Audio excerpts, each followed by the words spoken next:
मैं एक बार आप लोगों से आग्रह करता हूं कि अखबार पढ़िए, तो जो आपको समस्या समझ में आई, बड़ी समस्या है, उसको पेपर पे लिख के देखिए कि यार ये पूरी समस्या पूरी दुनिया में है क्या, ये वर्ल्ड वाइड है क्या।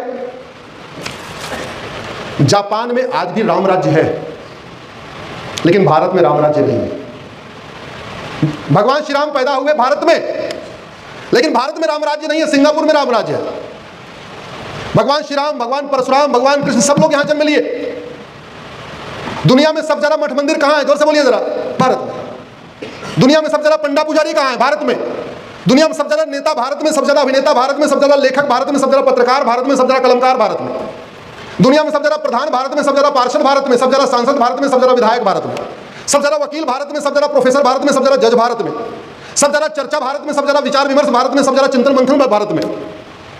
इसमें से चीन में कुछ नहीं होता, मैं आपको पूरी जिम्मेदारी के साथ कह रहा हूं। ये जितना चिंतन मंथन बैठक सब कुछ चलती, चीन में इसमें कुछ नहीं होता। जितना आतंकवाद भारत में इतना चीन में है क्या, जोर से बोलिए जरा। जितना अलगाववाद भारत में इतने चीन में है क्या। भारत, चीन में कभी बम विस्फोट होता है क्या, चीन में कभी आरडीएक्स पकड़ा जाता है क्या, चीन में लफ्ज़ जिहाद की घटना कभी सुनी क्या आपने, चीन में लैंड जिहाद घटना सुनी क्या आपने, चीन में कभी घुसपैठिया कोई गया सुना आपने, चीन में कभी आपने धर्मांतरण घटना सुनी क्या, चीन में जनसंख्या विस्फोट करने की हिम्मत है क्या, चीन में ड्रग स्मगलिंग की हिम्मत है क्या, चीन में ह्यूमन ट्रैफिकिंग की हिम्मत है क्या। क्यों?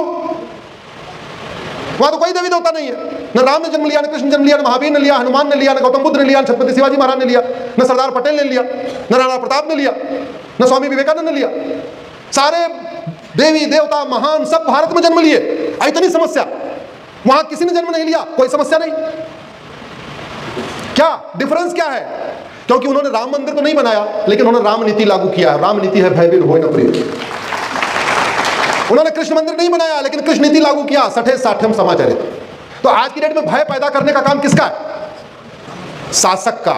हमारा आपका काम है क्या? नहीं। आपके नाडियाड में 10 लोग आके झुग्गी बना ले, बांग्लादेशी रोहिंग्या, आप जाकर लाठियों से पीटेंगे तो आपके उनके खिलाफ मुकदमा बाद में दर्ज होगा, आपके खिलाफ एफआईआर पहले हो जाएगी। होगी कि नहीं होगी? जोर से बोलिए। आपकी बेटी को कोई उठा ले, आपके पास इतना अधिकार है कि आप उसको, जिसने बेटी को उठाया उसको लाठियों से पीट के उसका दिमाग दुरुस्त कर सकते हैं क्या? आपके खिलाफ पहले एफआईआर होगा। आपके पड़ोसी कोई कन्वर्ट कर ले, जलसा हो रहा हो, चंगाई सभा हो रहा हो, और गुजरात में होता है, मुझे खूब पता है कि यहाँ पे किस तरीके से क्रिश्चियन मिशनरियां काम कर रही है, कन्वर्ट कर रही है। आपके अंदर इतना अधिकार है कि जाके लाठियों से पीट के मिशनरियों को हटा दीजिए। इतना अधिकार है क्या? उनके खिलाफ एफआईआर बाद में होगा, आप खिलाफ पहले हो जाएगा। जब हम कहते हैं ना धर्म की जय हो, तो उसके बाद क्या बोलते हैं? अधर्म का। याद रखिए, धर्म की जय करने से अधर्म का नाश नहीं होता, अधर्म का नाश करने से धर्म की जय होती है। और धर्म की जय करना समाज का काम है, और अधर्म का नाश करना शासन का काम है।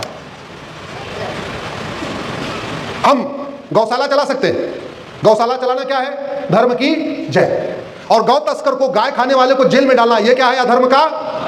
आप लाख गौशाला चलाइए, जब तक गाय खाने वाला बाहर रहेगा, एक दिन आपकी गाय जरूर खा जाएगा। तो आपका काम है गौशाला चलाना, गाय की सेवा करना, और शासन का काम है गाय खाने वाले को जेल में डाल देना। जब तक दोनों नहीं होगा, बात बनेगी नहीं। मैं ऐसे उदाहरण देता हूं, पानी की बाल्टी में ऊपर एक टोटी लगा दीजिए, बाल्टी में पानी आता रहे, और नीचे एक होल कर दीजिए, पानी निकलता रहे। बाल्टी कभी भरेगी क्या? जोर से बोलिए जरा। आपके अगर बाथ टब है, तो बाथ टब में पहले ऊपर से पानी नहीं खोलते, पहले नीचे जो ड्रेन पाइप है उसको बंद करते हैं। जब तक ड्रेन पाइप आप नहीं बंद करेंगे, ऊपर टोटी खोल के रखें, पानी लीक होता रहेगा, कभी भरेगा नहीं। इस देश में सबसे पहले कानून का खौफ पैदा करने की जरूरत है। आखिर क्या कारण है कि भारत में इतने अपराध हो रहे हैं और वहां होता ही नहीं?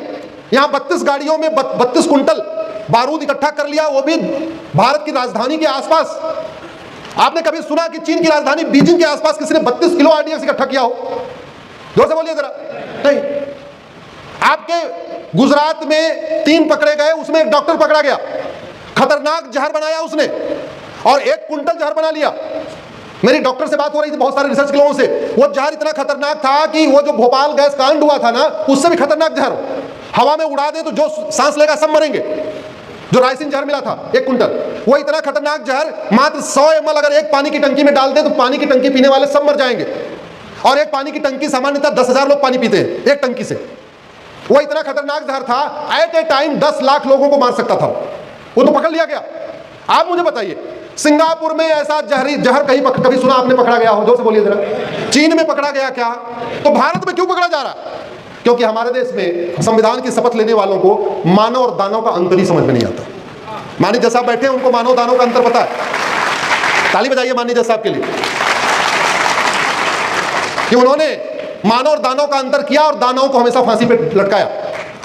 लेकिन भारत में खास तौर पे मैं तो सुप्रीम कोर्ट में देखता रहता हूं, हर जगह ह्यूमन राइट, हर जगह ह्यूमन राइट, आतंकवादियों का ह्यूमन राइट, अलगाववादियों का ह्यूमन राइट, जिहादियों का ह्यूमन राइट, मिशनरियों का ह्यूमन राइट, नशा तस्करों का ह्यूमन राइट, मानव तस्करों का ह्यूमन राइट, हथियारों के कारोबारियों का ह्यूमन राइट, सबका ह्यूमन राइट, बस यहां की आम जनता का ह्यूमन राइट नहीं है।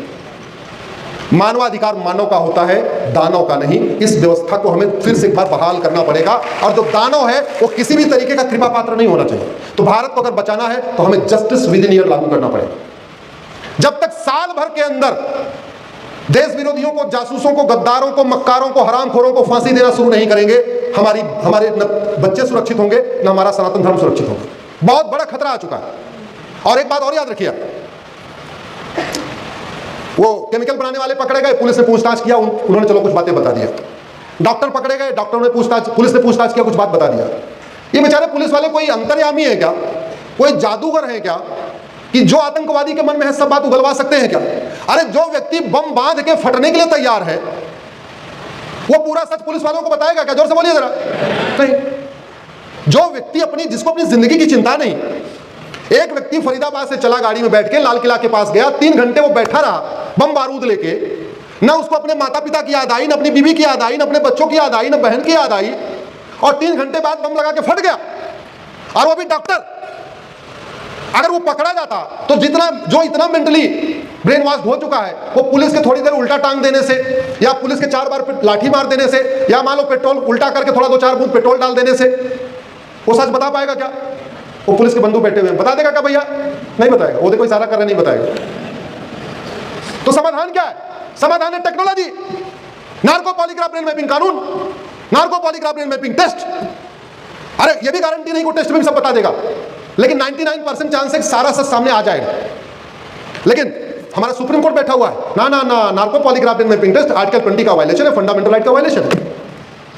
मैं इन्हीं चीजों के खिलाफ सुप्रीम कोर्ट में लड़ रहा हूं। मैं पूरी जिम्मेदारी के साथ कह रहा हूं, भारत में सभी मुकदमों का फैसला साल भर में हो सकता है, भारत में सभी विवादों का समाधान साल भर में हो सकता है, भारत में अलगाववादियों, आतंकवादियों, जिहादियों, उन्मादियों को साल भर के अंदर फांसी दिया जा सकता है। केवल एक काम कर दे, झूठ बोलना जघन्य अपराध घोषित कर दे, और झूठ पकड़ने के लिए नार्को पॉलीग्राफ ब्रेन मैपिंग कानून बना दे। दुनिया के कई देशों में झूठ बोलना जघन्य अपराध है। अमेरिका में 10 से 20 साल सजा है, ऑस्ट्रेलिया में 7 से 14 साल सजा है, सिंगापुर में 10 से 20 साल सजा है, और झूठ पकड़ने के लिए नार्को पॉलीग्राफ ब्रेन मैपिंग कानून भी है। अमेरिका में एक आतंकवादी था डेविड कोलमैन हेडली, वो पकड़ा गया, पूछा भाई तूने रेकी किया क्या? बोला हाँ जी रेकी किया। सोचिए अमेरिका का आतंकवादी कितना ईमानदार है, हाँ जी रेकी किया। जानते क्यों? क्योंकि उसके वकीलों ने पहले बता दिया था रेकी करने की सजा 5 साल है और झूठ बोलने की सजा 10 से 20 साल की है, तुम एडमिट कर लेना, कम बच जाओगे। अमेरिका में एक व्यक्ति को भी 3 शर्ट चुराने के बाद 25 साल सजा हुई। जानते क्यों? उसके वकील उसको बताया नहीं कि झूठ बोलने क्या होता है। तो 3 शर्ट चुराया था, 1 शर्ट की 5 साल सजा, वहां कंसेक्टिव सेंटेंस होता है। तो 3 शर्ट चुराया तो 15 साल, और झूठ बोला शर्ट नहीं चुराया तो 10 साल और। तो 3 शर्ट चुराने में कितनी सजा? 15 साल। वहां ऐसे सजा होती है। कभी आप लोग गूगल करना, the longest prison sentences, Google पर करना, सजा दुनिया में कैसे कैसे होती है। एक व्यक्ति ने चिटफंड बना के चिटफंड स्कैम किया था, 1,43,000 साल सजा, 32,000 साल सजा, 40,000 साल सजा। हमारे यहाँ बम ब्लास्ट हुआ था मुंबई में, जिसमें 300 लोग मारे गए थे। सेम समय में मैड्रिड में बम ब्लास्ट हुआ, हमारे यहाँ वाले सबूत के भाव में छूट गए, मैड्रिड वालों को 30,000 साल सजा हुई। हालांकि आदमी 30,000 साल कोई जीता नहीं है, लेकिन दुनिया में यह सिस्टम है। क्योंकि अगर आप सबको एक सिंपल लाइफ इंप्रिजनमेंट कह देंगे तो पता कैसे चलेगा कि इसने कितने लोगों को मारा, कितनी हत्या किया। इसलिए वहां पे अपराध के हिसाब से काउंटिंग होती, 30,000 साल सजा, 40,000 साल सजा, 50,000 साल सजा। चीन में अभी कुछ दिन पहले चीन के कृषि मंत्री को फांसी दे दिया। क्यों? 2 लाख युआन लिया था। यहाँ 70,000 करोड़ का कॉमनवेल्थ घोटाला हुआ, 1,76,000 करोड़ का 2G घोटाला हुआ, 1,86,000 का कोयला घोटाला हुआ, कुछ हुआ ही नहीं, 2-2 साल सजा हुई। वो बेचारा कृषि मंत्री चीन का मात्र 2 लाख युआन ले लिया था किसी से, ठेकेदार से गया। एक फैक्ट्री का जीएम था, किसी ठेकेदार से जो वहां पे कुछ सप्लाई करता होगा, 1.5 लाख युआन ले लिया था, टांग दिया गया। भाई बिन होए न प्रीत, सठे साठम समाचार। देश में केवल अब समय आ चुका है झूठी शिकायत को गंभीर अपराध घोषित किया जाए, झूठी जांच को जघन्य अपराध घोषित किया जाए, झूठी गवाही को गंभीर अपराध घोषित किया जाए। दुनिया के कई देशों में बाप भी अपने बेटे के लिए झूठी गवाही नहीं करता। क्यों? क्योंकि बेटा तो फंसेगा, झूठी गवाही के चक्कर में वो भी फंस जाएगा। और हमारे देश में तो आपको गवाह ढूंढने की जरूरत नहीं है, आपके अपराध के हिसाब से 10,000, 20,000, 30,000, 40,000 वहीं कोर्ट में गवाही मिल जाते हैं। अभी यूपी में पकड़ा गया, अब तक करीब 60 लोगों का वो जमानत ले चुका था, एक ही व्यक्ति 60 लोगों की जमानत ले चुका था। 1 लाख रुपए लेता था, कह देता था हम तो इनको जानते हैं, जब से पैदा हुए तब से इनको जानते हैं। ये हो रहा है। एक चीज याद रखिएगा, जब जुडिशियल सिस्टम गड़बड़ होगा तो उसका फायदा, चलो कुछ अधिवक्ता बंधुओं को फायदा हो सकता है, कुछ माननीय जजों के भी फ्लैट वेट बन सकते हैं, मकान बन सकते हैं, लेकिन देश बहुत बड़े खतरे में आता है। इसलिए जुडिशियल सिस्टम को ठीक करना जरूरी है, जस्टिस विद इन ईयर लागू करना जरूरी है। झूठी शिकायत, झूठी जांच, झूठी गवाही को गंभीर अपराध घोषित करना है। लोग झूठी शिकायतों के कारण आत्महत्या कर रहे हैं, फर्जी SC ST केस के कारण लोग आत्महत्या कर रहे हैं, फर्जी दहेज के केस के कारण लोग आत्महत्या कर रहे हैं, लोग डिले के कारण छत से कूद कूद के मर रहे हैं, लोग फर्जी दहेज के केस कारण, मैंने कई केस ऐसे देखे, आत्महत्या कर लिया, पति ने आत्महत्या कर लिया, वो वाइफ परेशान कर रही थी। फर्जी दुनिया भर के ऐसे केस आ रहे हैं जिससे लोग आत्महत्या करते जा रहे हैं। तो अगर हम ऐसे इसको सिस्टम को नहीं बदलेंगे तो देश सुरक्षित नहीं हो सकता। इसी के साथ मैं अपनी बात खत्म करता हूं। भारत माता की, भारत माता